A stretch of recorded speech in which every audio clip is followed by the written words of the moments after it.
Hello প্রিয় পাঠক পাঠিকারা, শুরু করছি উপন্যাস আলো আঁধারের নূর, লেখিকা মাইমা তাহসিন জান্নাহ, পর্ব ১৬, ভয়েস বাই আরবি।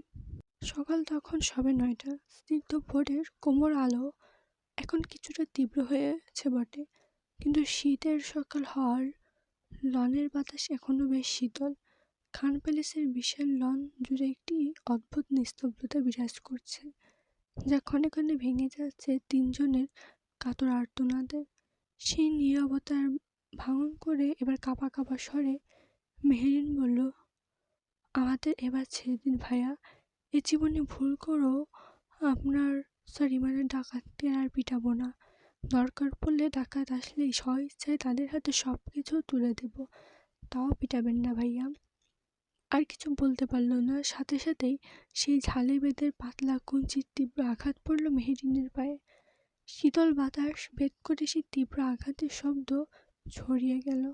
আঘাতের সঙ্গে সঙ্গে মেহেরিন কুঁকিয়ে উঠল, তবে যেন সামনে বসে থাকা মানুষটির মনে একটু দয়া মায়া হলো না। এদিকে মেহেরিনের মার দেখে ভয়ে আরো জোরে জোরে নীলু আর মিরান কান ধরে ৫০, ৫১, ৫২ এ বলে কাঁপতে কাঁপতে উঠবস করতে লাগলো। মেহেরিনের দুপাশে দুজন দাঁড়িয়ে এই শীতের সকালে ঠান্ডা বাতাসের মাঝেও তারা ঘেমে নেই একাকার। তাদের কপালে বিন্দু বিন্দু ঘাম মুক্তোর মতো জমেছে, আর শ্বাস প্রশ্বাস দ্রুত চলছে, যেন তাদের ক্ষুদ্র শরীরগুলো নিজেদের ভুলের প্রায়শ্চিত্ত করছে। মেহেরিন বেচারি ফুফিয়ে কাঁদছে আর দুহাত দিয়ে কান ধরে এক পায়ে দাঁড়িয়ে বেচারা মুখ করে দাঁড়িয়ে আছে। সে সকাল থেকে তার ছোট্ট শরীরটা যন্ত্রণায় থরথর করে কাঁপছে। আর ঠিক তাদেরই সামনে পায়ের উপর পা তুলে খান প্যালেসের লনে আইসি ভঙ্গিতে বসে আছে ফারহান। হাতে তার সেই ভয়ঙ্কর ঝালিবেদ, তীক্ষ্ণ শীতল দৃষ্টিতে সে তাদের পর্যবেক্ষণ করছে। মনে হচ্ছে যেন প্রকৃতির এই শান্ত সকালের মাঝে সে এক কঠোর বিচারক, চুন থেকে পান খসলেই শাস্তি পেতে হবে। ঝালিবেদের উত্তম মধ্যম বাড়ি। ফারহানের পাশে দাঁড়িয়ে মাহির দাঁত কেলিয়ে হাসছে তাদের অবস্থা দেখে। তা দেখে মেহেরিন পারছে না মাহিরকে কাঁচা চিবিয়ে খেতে, কারণ এখানে কথা বলার এখন বিপদ। তার জম ঝালিবেদ যে তার সামনে আরেকটা জালিম বিটকেল খানের হাতে, বললেই এসে ঠাস ঠাস করে পিঠে পড়বে। আপাতত হজম করে নিচ্ছে, তবে সেও ছাড়বার পাত্রী নয়, এদের সে দেখে নিবে। ফারহানের দিকে তাকিয়ে মনে মনে বিড়বিড় করলো, ইস, ভুল হয়ে গেছে। ডাকাত ভেবেই না হয় আরো ২ ঘা ৩ ঘা বসেছিল বেটা বজ্জাতকে। ঠিক আছে, করে নিন, সুখ করে নিন, তবে মনে রাখবেন আজ না হয় আমার সর্বনাশ, আপনার পৌষ মাস, তবে সেই সর্বনাশ আমি আপনার করিয়ে ছাড়ব, ধৈর্য ধরুন। বলেই কোন্দনরত অবস্থায় দাঁত কিরমির করে ছোট ছোট চোখ করে তাকালো ফারহানের দিকে। মেহেরিনের এভাবে তাকানো দেখে ফারহানও ভ্রু কুঁচকে মেহেরিনের দিকে চোখ ছোট ছোট করে তাকালো। হয়তো বুঝলো মেহেরিনের মনের অবস্থা। তার ওষ্ঠনটা জুড়ে বাঁকা হাসির রেখা ফুটে উঠল। হাতের ঝালিবেরটা ঘুরিয়ে ঘুরিয়ে ভাবলেশহীনভাবে শীতল কণ্ঠে বলল, আমার সর্বনাশের কথা পরে চিন্তা করিস। বলে ঝালিবেদের দিকে ইশারা করে বলল, আগে নিজের জমের হাত থেকে নিজেকে কীভাবে বাঁচাবি সেই চিন্তা কর। চমকিত হয়ে ফিরে তাকালো মেহেরিন। এই বিটকেল খান তার মনের কথা কীভাবে জানলো? বেটা মনোবিজ্ঞান নাকি? ভেবেই চোখ বড় বড় করে তাকিয়ে আছে। ফারহানের বেশ হাসি পাচ্ছে তাদের এই হাল দেখে। এবার তার শান্তি শান্তি লাগছে, এদের সাহেস্তা করে। তার কি কম খারাপ অবস্থা করেছিল বিচ্ছুর দল? তাই তো সে তাদের এক একটাকে জম ঝালিবেদের লাঠি এনে এদের সকাল সকাল কাঁচা ঘুম থেকে তুলে এনে এভাবে কুপঘাত করেছে। মেহেরিনের বুদ্ধিতে যেহেতু এরকম কাণ্ড, তাই তাকে এক পায়ে দাঁড় করিয়ে রেখেছে, আর বাকিদের ১০০ বার করে কান ধরে উঠবোস করতে বলেছে। ঝালিবেদের লাঠির মারের ভয়ে তারাও রাজি হয়েছে। মেহেরিন ছোটবেলা থেকে এই বেদকে ভয় পায়, কারণ সে যখন ৫ বছর ছিল তখন ফারহান তাদের আরবি পড়াতো। ভুল হলে ঝালিবেদের মার পড়তো। এইভাবে মার খেতে খেতে সেই থেকেই এই বেদের প্রতি তার ভয় কাজ করে, আর সেটা ফারহান ভালো করে জানে। মাহির নিজের হাসি থামিয়ে আফসোসের সুরে মেহেরিনকে বলল, আহা বেচারি, কি করে পারলি বোন এইভাবে নিজের ভবিষ্যতে নিজে আঘাত করতে? বলে চচ করে মুখ দিয়ে আওয়াজ করলো, মেহেরিন অবাক হয়ে সাথে সাথে বলল, ভবিষ্যতে আঘাত করেছে মানে? ফারহান বুঝেছে মাহিরের কথার মানে, সাথেই মাহিরের দিকে রাগে কটমট করে তাকিয়ে থাকলো। ফারহানের এমন চেহারা দেখে মাহির ঢোক গিলল। আবারও সে সঠিক জায়গায় ভুল বাক্য বলে ফেলেছে। ব্যস্ত হয়ে ক্যাবলা হেসে কথা ঘুরিয়ে মেহেরিনকে বলল, না মানে এই যে এখন যে শাস্তি পাচ্ছিস এটা তো তোর ভবিষ্যৎ। কাল এভাবে আমাদের অবুলা ফারহানকে না মারলে তো আর শাস্তি পেদি না। কথা শেষ করতে না করতেই সজোরে তার পায়ে একটা ঝালি বেঁধে কঞ্চিত বাড়ি পড়ল। মাহির 2 কদম পিছিয়ে লাফিয়ে চেঁচিয়ে উঠল, আরে ভাই, আমাকে মারলি কেন? আমি কি দোষ করছি? এত যত্ন করলাম রাতে, আর এভাবে প্রতিদান দিলি? ছি ছি ছি রে ফারহান, ছি, আমি ধিক্কার জানাই তোকে। ফারহান দাঁতে দাঁত চেপে হিস হিস করে বলল, তোর বোনদের মতো তোর মুখেও লাগামটাম শালা। মাহির মুখ বাঁকিয়ে বলল, ইজ্জত দে বেটা, বেইজ্জত। আমি কিন্তু তোর বড় বলতে পারলো না, তার আগেই আর একটা বাড়ি পড়লো তার পায়ে। বাড়ি দিয়ে ফারহান বলল, এই নে তোর ইজ্জত হয়েছে। মাহির পায়ে ডলতে ডলতে মাটিতে বসে পড়ল, বিরক্তি নিয়ে চেয়ে রইল ফারহানের দিকে।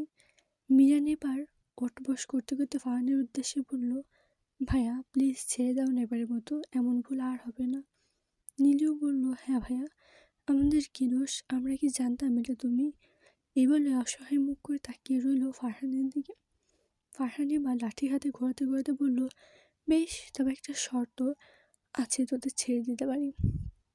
মেহেরিন ঠিক মতো দাঁড়াতে পারছে না, একবার পা নিচে পড়ছে, আরেকবার টেনে হিসেবে উপরে তুলছে। কিছুক্ষণ আগেই পা নিচে পড়েছিল বলে ফারহান বাড়ি দিয়েছিল, তা এভাবেই কষ্ট করে দাঁড়িয়েছে কোনো মতে। ফারহানের শর্তের কথা শুনে চোখ তুলে তাকালো, ফ্যাস ফ্যাস করে নাক টেনে বলল, কি কি শর্ত বলুন? তার আগে নীলু মিরান একসঙ্গে বলে উঠল, আমরা সব শর্ত মানতে রাজি, তাও ছেড়ে দাও ভাইয়া।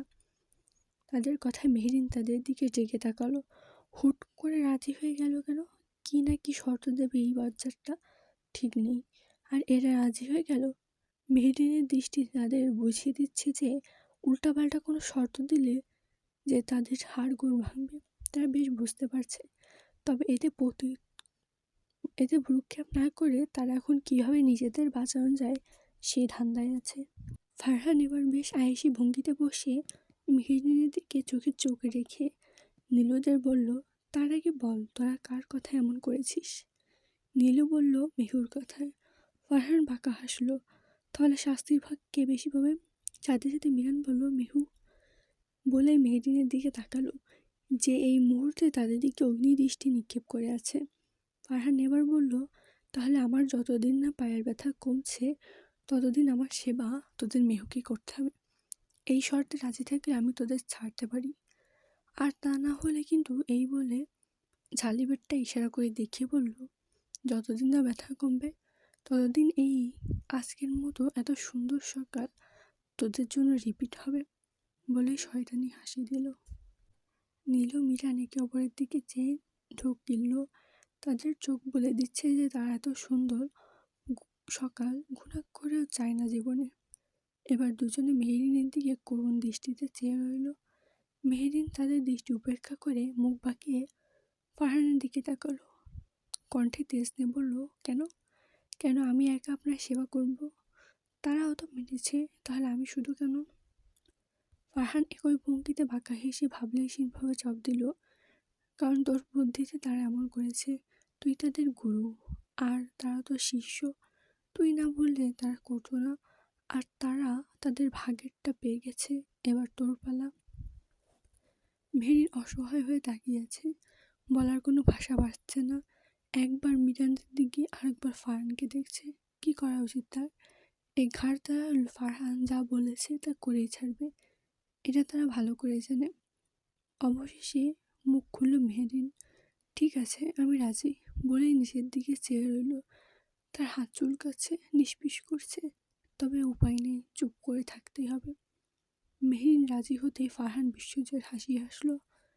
ফারহান এবার 2 হাত তুলে আর মরা ভেঙে হাই তুলে মেহেরিনের উদ্দেশ্যে বলল, বেশ, তবে এবার ভিতরে যা, রেস্ট নে কিছুক্ষণ, তারপর আজ থেকেই তোর ডিউটি শুরু। মেহেরিন পারলে এই লোকটার ঘাড় মটকে দেবে, দাঁত কিরমির করে ফস করে নিঃশ্বাস চাইল। তারপর নীলু আর মিরানের দিকে একবার তাকে কিছু না বলে গটগট পায়ে ভিতরে চলে গেল। হাঁটতে তার কষ্ট হচ্ছে, পায়ে বেশ ব্যথা করছে। ফারহান মেহেরিনের যাওয়ার পানে তাকিয়ে ঠোঁট কামড়ে হাসলো। নীলু মিরান কাচুমাচু করে এখন দাঁড়িয়ে আছে দেখে ফারহান আবার তাদের দিকে চেয়ে ভুরু কুচকে শান্ত ও শক্ত কণ্ঠে বলল, তোরা দাঁড়িয়ে আছিস কেন? আরও কয়েকটা বাড়ি খেতে চাস? ফারহানের কথা শেষ হওয়ার আগে দুজন ছুটে ভেতরে চলে গেল। তখনই হাতের তালি দিতে দিতে তাদের কাছে এগিয়ে আসলো নিহান। এসে ফারহানের উদ্দেশ্যে হেসে বলল, ওয়াহ, ওয়াও ভাইয়া, ওয়াও, এভাবেও অতীত শিক্ষা দিয়েছ। আরও কয়েকটা বাড়ি দিতে পারলে না? এই বলে আফসোসের সুরে বলল, আমার এত আদরের ভাইকে কি মারটাই না মারলো। ইস রে, বলে নাক টেনে দুঃখী হওয়ার চেষ্টা করলো। মাহির আর ফারহান কপাল ভাঁজ করে তীক্ষ্ণ দৃষ্টিতে নিহানের নাটক দেখছে। মাহির নিচে বসা থেকে উঠতে উঠে ফারহানের দিকে হাত বাড়িয়ে বলল, ফারহান, ঝালিবেটটা আমায় একটু দে তো ভাই। নিহান তার হাসি থামিয়ে এবার সিরিয়াস মোডে চুপসানো মুখ নিয়ে মাহিরের দিকে তাকালো। মাহির কি সুবিধার ঠেকছে না। সে তো ভুলে গেছে মাহির যে সত্যটা জানে, যে তার আগেই চিনেছিল ব্রেসলেট দেখে। কারণ এরকম 4টি ব্রেসলেট ফারহান, মাহির, ফারিস আর নিহানের কাছে আছে। এদিকে মাহির দাঁত দিয়ে ঠোঁট কামড়ে দাঁড়াতেই নিহান দিল ভোঁদড়, যেন প্রাণের ভয়ে হরিণ ছুটছে। সাথে মাহিরও ঝালিবেট নিয়ে নিহানের পিছু পিছু দৌড়াতে দৌড়াতে বলল, দাঁড়া বেটা বজ্জাত, জেনে শুনে মার খাই এখন নাটক করা হচ্ছে। আজ তুই দাঁড়া, তোকে দেখাচ্ছি মজা। তোর পিঠে এখন ঝালিবেতের বসন্ত উৎসব হবে। এই বলে সে ক্ষিপ্ত গতিতে ছুটতে লাগলো। মাহিরের কথায় নিহান ছুটতে ছুটতে বলল, দেখো ভাইয়া, ছেড়ে দাও, আমি কিন্তু তোমায় বাঁচিয়েছি, নাহলে ওদের মতো তোমার পিঠেও ঝালিবেতের বাড়ি পড়তো। কে শোনে কার কথা? মাহির তার মতো ছুটছে নিহানের পিছু, ধরতে পারলে আজ আর রক্ষে নেই। এদিকে তাদের এভাবে দৌড়াতে দেখে ফারহান নিঃশব্দে হেসে দুদিকে মাথা নাড়ল। পরক্ষণে কিছু একটা ভেবে তার মুখে কিঞ্চিৎ হাসি ফুটে উঠল। বিড়বিড় করে বলল, আপনার বাদরামি যদি এবার না ছাড়াচ্ছি ম্যাডাম, তাহলে আমার নামও ফারহান নয়। এই বলে উঠে নিজেদের বাড়ির উদ্দেশ্যে পা বাড়ালো। নুরমহলে আজ জোর তোর আয়োজন চলছে। আজ শুক্রবার, তাই সকলেই আজ বাড়িতে। তাছাড়া আজ বাড়িতে উৎসবের চেয়ে কোনো অংশে কম নয়। নাজোয়া খান দীর্ঘদিনের অভিমান বলে বিয়েতে রাজি হয়েছে, এতে সকলেই খুশি। আজ মারোয়া আর মিরানের বাবা মিজান চৌধুরী দেশে আসবেন। ইতিমধ্যে হয়তো পৌঁছেও গিয়েছেন। রাজিন চৌধুরীর ভাই আসার পর ওনার পরিবারের সকলকে নিয়ে আজ আসবেন বিয়ের পাকা কথা সারতে। বাড়ির বউরা হাতে হাতে কাজ করছে। নূরজাহান বিবি স্বামীর সাথে সাথে আছেন, একদণ্ড চোখের আড়াল হতে দিচ্ছেন না, চোখে চোখে রাখছেন। এতে অবশ্য ফাহসামউদ্দিন খান বিরক্ত নন। উনি উনার নূরবানুর বাচ্চা সুলভ আচরণের হারালে হাসছেন। ওই তো এখন ফাহসামউদ্দিন খান ফোনে কথা বলতে বলতে লনে এসেছেন। উপর থেকে নূরজাহান বিবি দেখতেই নিচে চলে এসে ঘুরঘুর করছেন, আর চোখে ফাহসামউদ্দিন খানকে দেখছেন, আবার কাজের লোকদের দেখিয়ে বুঝিয়ে দিচ্ছেন। ফাহসামউদ্দিন এগিয়ে গেলেন নূরজাহান বিবির কাছে, ওনার পিছনে দাঁড়িয়ে গলা খাঁকিয়ে দিলেন। তা শুনেই নূরজাহান বিবি চমকিত হয়ে ফিরে তাকালো।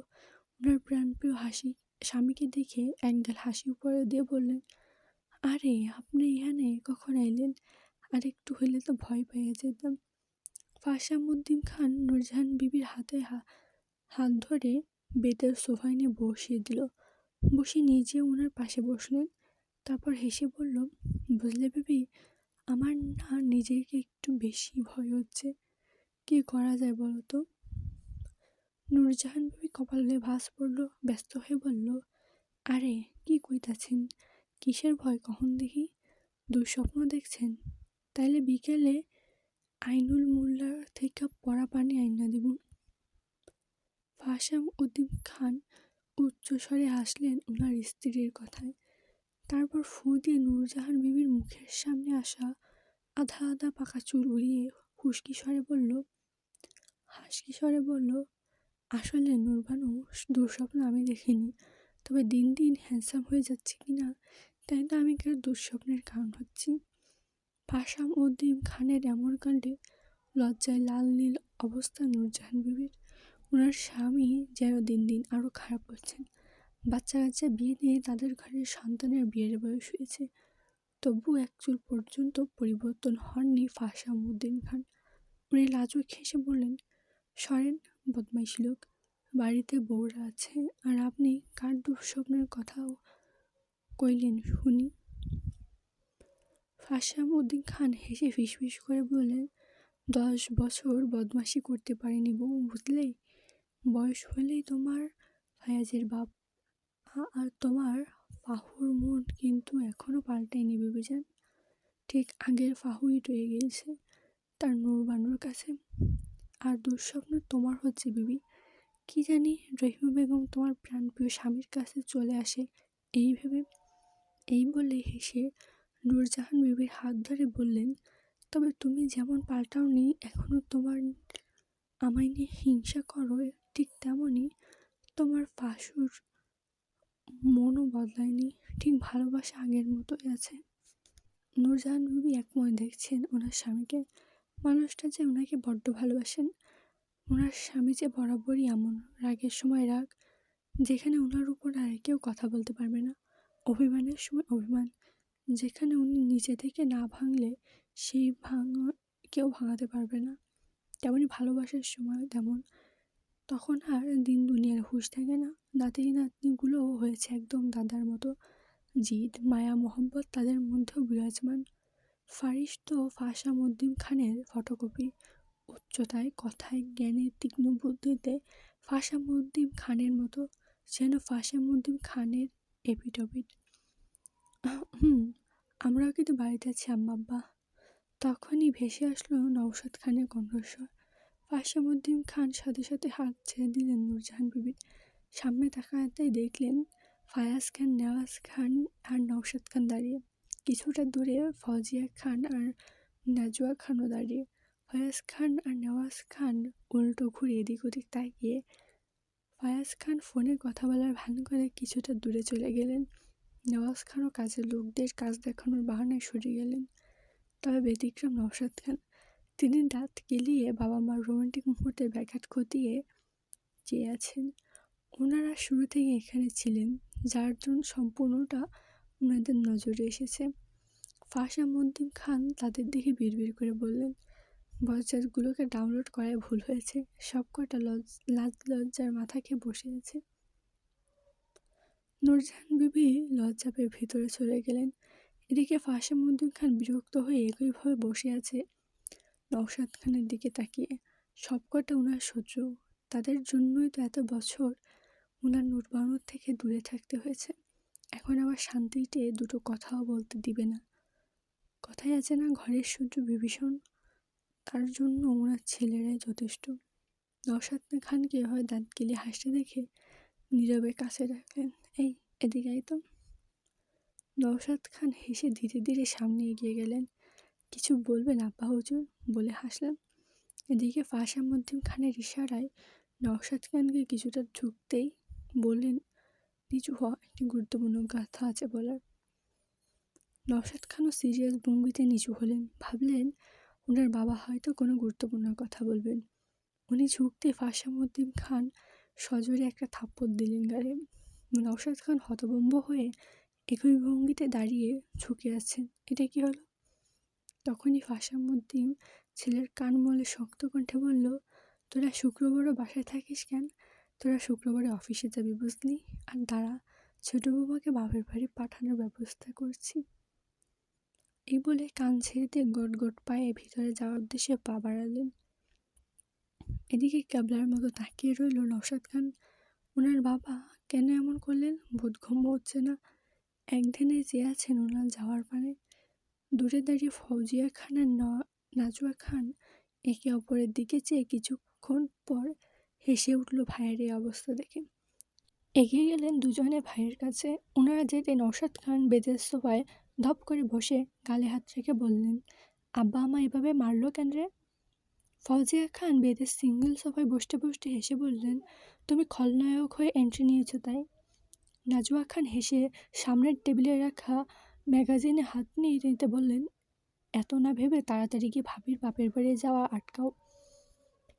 এবার বুঝলেন নওশাদ খান উনার বাবার মার খাওয়ার কারণ। তার ভাগ্যিস ছেলেমেয়েরা বাড়িতে নেই, নাহলে আজ উনার ইজ্জত প্লাস্টিক হয়ে যেত। হুঁশ ফিরতেই তড়িঘড়ি করে উঠে ছুটলেন বাড়ির দিকে। অসহায় হয়ে হাঁক ছাড়তে ছাড়তে ডাকলেন, ও আব্বাজান গো, আমার ভুল হয়ে গেছে আব্বাজান। তা দেখে ফৌজিয়া খান আর নাজুয়া খান উচ্চস্বরে হাসলেন। হাসি থামিয়ে এবার ফৌজিয়া খান আর নাজুয়া খানের উদ্দেশ্যে বললেন, তুই কি খুশি এই সিদ্ধান্তে নাজু? নাজুয়া খান হালকা হাসলেন, বইয়ের মনোযোগ রাখে হেসেই ওভাবেই বললেন, খুশি না হলে এত বছর অপেক্ষা করেছি। ফৌজিয়া খান চিন্তিত ভঙ্গিতে বলল, সে না হয় বুঝলাম, তুই চাইলে আগেও বিয়ে করে নিতে পারতি, তাহলে এতটা বছর আমার ভাইটাকে এভাবে কষ্ট কেন দিলি? নাজুয়া খান চোখ তুলে তাকালো বোনের দিকে, যে গম্ভীর স্বরে বলল, সেটার জন্য নিশ্চয় আমি দোষী নই, তবে আমার ইচ্ছা ছিল সবাই এক থাকবে, এক ছাদের তলায় থাকবে, আর সেটার অপেক্ষা করেছি। আর সব থেকে বড় কথা হচ্ছে, ওনাকে আমি ভালোবাসি যেমনটা উনিও আমায় ভালোবাসেন। আমার কথায় যেমন উনি সম্মান দেন, তেমনি আমিও দিয়েছি। থেমে বইয়ের দিক থেকে চোখ সরিয়ে আবার বললেন, এসব রাখো, খোঁজ নিয়ে একটু দেখো তো তোমার গুণধার দেবর ঘুম থেকে উঠেছে কিনা। ফৌজিয়া খান হাসলেন, হেসে টিটকিরি কেটে বললেন, আমার গুণধর দেবরের খোঁজ নেওয়ার দায়িত্ব কি আমার? যার দায়িত্ব সে নিক, আমি বাবা এসবে নেই, বলেই হেসে উঠে গেলেন সেখান থেকে। নাজুয়া খান দীর্ঘশ্বাস ছাড়লেন। ওনার ফোনে রাজেন চৌধুরীর নাম্বারে নজর বুলালেন। ওনাকে কল দিলেই যে শুরু হয়ে যাবে সেই লাগাম ছেড়ে কথা, সেটা উনি কাকে বোঝাবেন? এইসব ভেবেই কল দিলেন রাজেন চৌধুরীকে। একবার দুইবার রিং হতেই রিসিভ হলো। কল নাজুয়া খানের কানে ফোন ধরে আছে, তবে আকবরের কথা বলছেন না। রাজেন চৌধুরী এতক্ষণ ঘুমিয়েছিলেন, আর ঘুমের ঘোরে নাম না দেখে রিসিভ করেছেন। ওপাশ থেকে জবাব না আসায় এবার মেজাজ নিয়ে চোখ বন্ধ রেখে বললেন, সকাল সকাল কোন শালারে ডিএসপি ঘুম ভাঙালি? নজয়া খান খুবই বিরক্ত, এই মানুষকে নিয়ে কি বলবেন ওনাকে। উনি যে বরাবরই এমন, বিরক্তি নিয়ে ধমক দিয়ে বললেন, আজই বিয়ে ক্যান্সেল করবো, ওয়েট। সাথে সাথে রাজেন চৌধুরী ফোনের দিকে তাকালেন, সাথে সাথে ওনার ঘুম উবে গেল। এই রে, এ তো ওনার ফুলটুসির মা, ভুলভাল বকায় টেম্পারেচার হাই না আবার হয়ে যায়। এইসব ভেবে সাথে সাথে কল কেটে ভিডিও কল দিলেন। নাজুয়া খান কি মনে করে কল কেটেও যেন কাটলেন না, রিসিভ করতেই উনি আশ্চর্য, সদ্য ঘুম থেকে ওঠা ওনার মানুষটা দু হাত দিয়ে দোকান ধরে আছে। এই মানুষটার এসব পাগলামিতে তিনি অভ্যস্ত, এত বছরও কিঞ্চিত কমতি রাখেননি ওনাকে ভালোবাসতে। উনি যখন যা বলেছে সেরকমই চলেছে। একটু ভুল করার আগেও শতবার ক্ষমা চান এই নাজুয়া খানের কাছে। অথচ এই দজ্জালের অফিসারের ভয়ে পুরো থানা কাঁপে, আর এই মানুষটা এখন কান ধরে বসে আছে।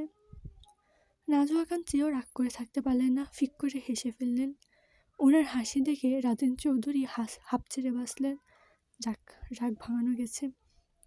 উনি বললেন, লয়ার ম্যাডাম, আমি ঘুমের ঘরে খেয়াল করিনি, এর জন্য সরি। নাজুয়া খান বললেন, লাগবে না আপনার সরি, দোষ যেহেতু করেছেন তাহলে শাস্তি অবশ্যই আপনাকে পেতে হবে, তাই তাড়াতাড়ি চলে আসবেন, আপনার শাস্তি তোলা রইল, বলেই খট করে কল কেটে দিলেন। এদিকে অসহায় মুখে বসে আছেন রাজেন চৌধুরী। ওনার প্রিয়তমার মাথায় আবার কী ঘুরছে কে জানে, ভেবেই নিচে নেমে পা বাড়ালেন ওয়াশরুমের উদ্দেশ্যে। দুপুর তখন প্রায় 12টা। শীতের নরম রোদ এখন লম্বালম্বিভাবে জানলার কাচ ভেদ করে মেঝে ছুঁয়েছে। বেলা দুপুরের দিকে এগোলেও আজকের বাতাস বেশ স্নিগ্ধ। শুক্রবার, তাই চারিপাশ জুড়ে একটি পবিত্র স্নিগ্ধতা, নিস্তব্ধতা। দূর থেকে ভেসে আসছে জুম্মার আজানের জন্য মুসাল্লিদের আহ্বান ও আলোচনার শব্দ, যেন এই শান্ত পরিবেশে এক পবিত্র সুরের আবহাওয়া তৈরি হয়েছে। আজ মেহেরুনের মেজাজ বেশ ফুরফুরে, কেন যেন বেশ খুশি খুশি লাগছে তাকে। নিজের রুম একধারে বসে ল্যাপটপে কিছু একটা করছে। নিজের কাজ শেষ করে মেহেরুন ল্যাপটপ অফ করে পাশে রাখলো। ঘড়িতে একবার সময় দেখে নিল, ধীরে ধীরে উঠে কাবারের সামনে গেল। আজ শুক্রবার, সাথে মেহনুরের খুশ মেজাজ, তাই ঠিক করলো আজ শাড়ি পরবে। এটা মেহনুরের স্বভাব, যখন তার মেজাজ ফুরফুরে থাকে তখন সে তার আরেক ভালোবাসা শাড়ি পরবে, কিন্তু সেটা নিজের রুম অবধি সীমাবদ্ধ। আজ পর্যন্ত নিজের বাবা ভাই ওকে শাড়ি পরা অবস্থায় দেখেননি। মেহনুরের ঠোঁটে লেপ্টে আছে স্নিগ্ধ অমায়িক হাসি। সে কাবার্ড খুলে নেভি ব্লু রঙের একটি জামদানি শাড়ি বের করলো, কালো আর গোল্ডেন সিকোয়েন্সের কাজ করা। এটা সে গত মাসেই কিনেছে। মেহনুরের আলাদা একটা শখ আছে শাড়িতে, তাই তো সে প্রত্যেক মাসে একটি করে শাড়ি কিনবেই কিনবেই কিনবেই তার শাড়ির কালেকশনের অ্যাড করবে। আর কথা না বাড়িয়ে শাড়িটির সাথে ব্লাউজ এসব নিয়ে ওয়াশরুমে ঢুকে গেল। কিছুক্ষণের মধ্যেই মেহনুর বের হলো। পরনে তার সে শাড়িটি, কালো হাফ হাতা ব্লাউজটি আর তার গায়ের রঙের সাথে বেশ মানিয়েছে। মেহনুর সে যেন এক জীবন্ত প্রতিমা। তার গায়ের রং দুধে আলতার মতো নয়, বরং তা এক স্নিগ্ধ ধূসর আবার মতো, যা তাকে দিয়েছে এক গভীর আর রহস্যময় সৌন্দর্য। কালো ব্লাউজের কন্ট্রাস্টে তার ত্বক আরও উজ্জ্বল লাগছে। ঘন বাদামি চুলগুলো ভিজে পিঠের উপর ছড়িয়ে আছে। তার চোখ দুটো যেন হরিণের চঞ্চলতা, আর সেই চোখে লুকিয়ে আছে গভীর বুদ্ধিদীপ্তি চাহনি। ঠোঁটে কোনো প্রসাধনী নেই, তবুও যেন সেখানে এক মিষ্টি হাসি লেপ্টে আছে, যা দূর থেকেও মনকে শান্তি এনে দেয়। আপাতত কোনো মতে পেঁচিয়ে বের হয়েছে শাড়িটি, নামাজের পর ঠিক করে পরবে বলে। বের হয়ে জায়নামাজটা হাতে নিল, সুন্দর করে বিছিয়ে পাক্কা গিন্নিদের মতো শাড়ির আঁচলটা মাথায় টেনে নিল। এখন তাকে কোনো নতুন সদ্য বিবাহিত মেয়ের মতোই লাগছে। মেহনুর জোহরের নামাজ শেষ করে উঠল। জায়নামাজ গুছিয়ে রেখে এবার চুলে পেঁচিয়ে রাখা তাওয়ালটা খুলে আপন মনে গুনগুন করে চুলের পানি মুছতে মুছতে বারান্দায় গেল। চুল মুছে হাতের টাওয়ালটা মেলে দিল তারে। তারপর এক সাইডে শীতের এই মিষ্টি রোদ দেখে গিয়ে দাঁড়ালো। ভেজা চুলগুলো কয়েকটা ঝাড়া দিয়ে পুরো পিঠে ছড়িয়ে দিল। এদিকে সামনের লেয়ার কাট ছোট ছোট চুলগুলো এসে বাতাসের সাথে দুলে মুখে ছুঁড়ে আছে। তবে মেহনুরের অগোচরেই এই দৃশ্য কারোর নজরে আসতে আপনা আপনি হাতের ফোন কান থেকে মাটিতে কর্কশ আওয়াজে পড়ে গেল। সহসা এক হাত বুকের বাঁ পাশে চলে গেল। বিস্ময়কর ঘোর যেন এক লহময় আচ্ছন্ন করেছে তাকে। এই রূপ, এ যেন সদ্য ফোটা কোনো রাতের রানী। এই রূপে নিজের প্রিয়সীকে কখনো দেখেছে বলে সন্দেহ। অবাক নয়নে তাকিয়ে আছে ফারিস। কেন যেন তার বুকে চিনচিন ব্যথা অনুভব করেছে। বুকে হাত রেখে জোরে জোরে নিঃশ্বাস ছাড়ছে। হ্যাঁ, মাত্রই নামাজ থেকে ফিরে কলে কথা বলতে বলতে ফারিস বারান্দায় এসে দাঁড়িয়েছিল। ফারিস আর মেহনুরের রুমের বারান্দা প্রায় মুখোমুখি, যার দরুন স্পষ্ট দেখতে পাচ্ছে। ফারিসের পরনে সাদা পায়জামা পাঞ্জাবি, এখনও রয়েছে পাঞ্জাবির হাতা ফোল্ড করে রাখা। ঘাড় ছুঁয়েছে, চুলগুলো বাতাসে দুলছে, তবে এতে তার কোনো হেলদোল নেই। সে মুগ্ধ নয়নে একদৃষ্টিতে চেয়ে আসছে সামনের বেলকনিতে দাঁড়িয়ে থাকা এক নীলাঞ্জনাকে। তার উপর দুপুরে সোনালি রোদ পড়েছে, সেই আলো যেন স্বর্ণের আলপনার মতো তার ভেজা কালো চুলে এসে পড়েছে, যার দরুন চুলগুলো মুক্তোর মতো ঝলমল করছে। প্রতিটি চুলের রেখা যেন সোনালি আভা মেখে নিয়েছে। বুকে হাত রেখে অস্পষ্ট স্বরে সেদিককে চোখ রেখে বিড়বিড় করল, এটাই তো জীবন, এই জীবন আর কতবার নিবি পাখি? তোর দহনে এই হতভাগার মন না পড়লে কি হয় না? বল, কবে তুই এই মনের বন্দি খাঁচায় ধরা দিবি, ধূসর রাগিনী? এদিকে মেহনুর রেলিং ধরে নিচে তাকিয়ে থাকলেও ফারিসের এই চেহারা তার নজরে এসেছে। তা দেখে ঠোঁট চেপে মুচকি হাসল। এবার রেলিং থেকে হাত সরিয়ে আর চোখে একবার দেখে গুনগুন করে সুর তুলল, মুঝে তুম চুপকে চুপকে जब ऐसे देखते हो আচ্ছা লাগতে হো। গুনগুন করে গানটা শেষ করলো। এই বলে পিছন ঘুরে যেতে যেতে এক সাইডের চুল এক হাতে স্টাইল করে উড়ালো। তা দেখে ফারিস বুকে রাখা হাত আরেকটু শক্ত করে চেপে ধরল। তার ঠোঁটের কোণে লেগে আছে এক মুগ্ধকর অমায়িক হাসির রেখা। মেহনুর চোখের আড়াল হতেই ফারিস সেদিকে চেয়ে ফিসফিস করে গেয়ে উঠল, তোর হাসির ছল, তোর চুলের দল আমায় কেড়ে নেয়, তোর চোখের ঝিল জানি বেরোনো মুশকিল মানি, তাও পারি না যে এদিকে গিয়েছে আমারই দুপা, তোরে একার দেখার লুকিয়ে কি যে মজা, সে তো আমি ছাড়া কেউ জানে না। এদিকে এতক্ষণ নিচে তাদের গেটের সামনে দাঁড়িয়ে কোমরে হাত রেখে এক ধ্যানে দেখছিল উপরের দিকে তাকিয়ে ফারহান আর মাহির। নামাজ শেষে এসে বাড়িতে ঢোকার আগে দুই ভাই কথা বলছিল। তখনই উপরে নজর যেতেই ফারিসকে এভাবে দাঁড়িয়ে থাকা দেখে মাহিরদের বাড়িতে চোখ যেতে মেহনুরকে দেখেছে। তখনই তারা এভাবে তীক্ষ্ণ দৃষ্টিতে দুজনেকেই পরোক্ষ করেছিল। ফারিস হঠাৎই নিচে চোখ যেতেই তার দুই ভাইকে এভাবে সন্দেহের দৃষ্টিতে তার দিকে তাকিয়ে থাকতে দেখে বিরক্তিতে বর্গীয় উচ্চারণ করলো। পরক্ষণে জোরে নিঃশ্বাস নিয়ে দুদিকে মাথা নাড়িয়ে ভেতরে চলে গেল। ফারিস যেতে মাহির ওপর থেকে চোখ নামিয়ে ফারহানকে কুমুই দিয়ে গুঁতা দিয়ে আড়ালে বলল, এটা কোন রোগ ধরেছে রে ফারহান? ফারহান বিরক্তি নিয়ে মাহিরের কাছ থেকে হাত সরিয়ে বলল, যে রোগে তোকে সেকেন্ডে সেকেন্ডে ধরে। মাহির ডোন্ট ভাব নিয়ে বলল, ভুল বললি, এ রোগে আমাকে নয়, আমাকে দেখে মেয়েদের ধরে, সেটা কি আমার দোষ? তোর দোষ হতে যাবে কেন? এটা তোর পুরুষত্বের দোষ শালা, বলেই গটগট পায়ে ভিতরে চলে গেল। এদিকে থমথমে মুখে মাহির দাঁড়িয়ে আছে। ফারহান এটা কি বলে গেল? সে একজন হ্যান্ডসাম স্টার, একজন মডেল, তাই মেয়েরা তার পিছু পড়ে থাকে। আর মেয়েগুলোর মন রাখতে একটু একটু ফ্লার্ট করে বলেই কি এটা তার পুরুষত্বের দোষ? মুখ বাঁকালো মাহির, বিড়বিড় করে ঘুরে নিজের বাড়ির গেটের দিকে যেতে যেতে ফারহানের উদ্দেশ্যে বলল, ছ্যা ভাই, যত সব মিডিল ক্লাস চিন্তাভাবনা তোর। যে বলে যেতে যেতে দুলতে দুলতে গান ধরল। আজকের পর্ব এই পর্যন্তই। পরবর্তী পর্ব নিয়ে আসবো খুব দ্রুত। এতক্ষণ ধৈর্য ধরে শোনার জন্য ধন্যবাদ।